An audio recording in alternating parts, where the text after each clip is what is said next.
Titan Quest 2. Bro, what the fuck? When Titan Quest 2 booted up for the first time and that music kicked in, I was already grinning, broski. The Greek setting just does something odd to me. The world looks gorgeous, the atmosphere is dripping with mythological flavor. I swear, I was basically playing with a half chub of excitement the whole freaking time. But does the game actually live up to the hype and excitement of these first impressions, and should you be playing it? Well, let's figure that out by using our super trusty and omnipresent Backlog Dangerometer, pending, which can be visible in the top right corner of your screen right about now. So subscribe if you're new, and let's get into Titan Quest 2's early access. Right from the off, it felt like I wasn't just playing another generic ARPG. I was stepping into a world that called to me more often than those phone salespeople do, that really can't seem to take a hint. Like, broski, how many freaking times do I have to tell you no? The world is worth getting lost in. The combat as well clicked faster than I expected. Compared to two other amazing ARPGs like Last Epoch and Path of Exile 2, Titan Quest 2 is less about spamming abilities while drowning in enemies, and more about deliberate pacing while, well, spamming abilities. There are fewer mobs on screen, which does make the fights easier to manage, but you're not some immortal sponge either. You actually need to dodge and think about positioning, and that gives fights a nice tactical rhythm. It still feels fast and ability driven, mind you, but there's just enough breathing room to make the action satisfying instead of overwhelming. The class system is another big win, as well, as you're not locked into one playstyle. Instead, you get tons of freedom to experiment. Modifying individual skill effects is kind of like eating at Subway. Like, the base is the same, and you get to choose what vegetables and sauces go with that chicken sub. And yes, honey mustard is a must-have, otherwise it's a terrible sandwich.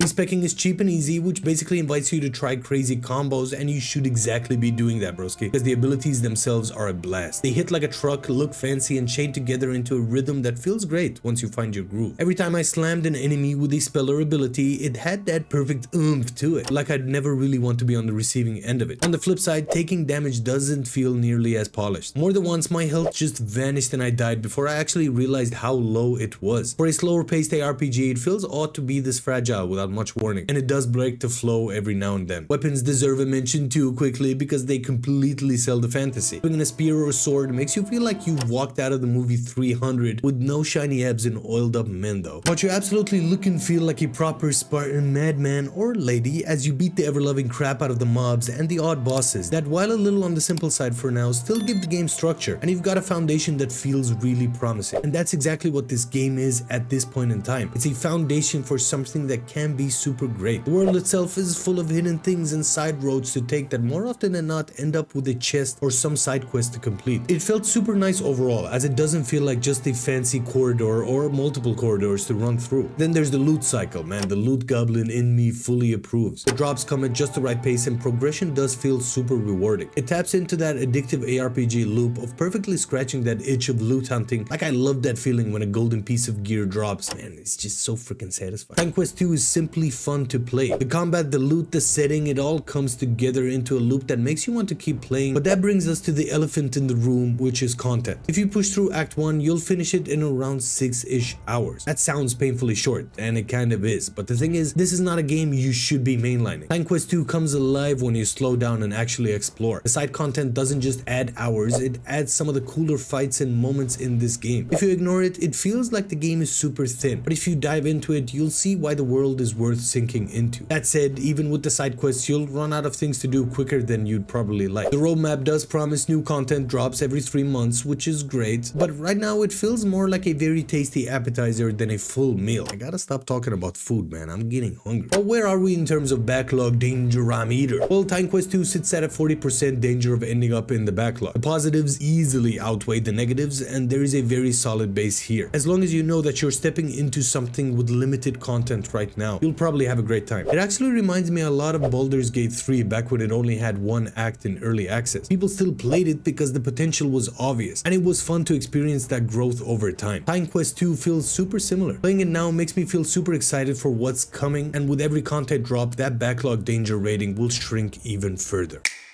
With that being said, that pretty much wraps it up for this video. I hope you did enjoy it. If you did, man, like the video, subscribe to the channel if you haven't already. Comment what your thoughts are on Titan Quest 2, its early access, and the content amount that there is in this game. If you want to watch me ramble on about more videos, then click this link where I talk about more games, of course. Hope you guys have a great day wherever you're from, whichever time of day you watch this at. I don't really know how to end this video, so I'm just going to say keep on trucking, my dudes. A peace.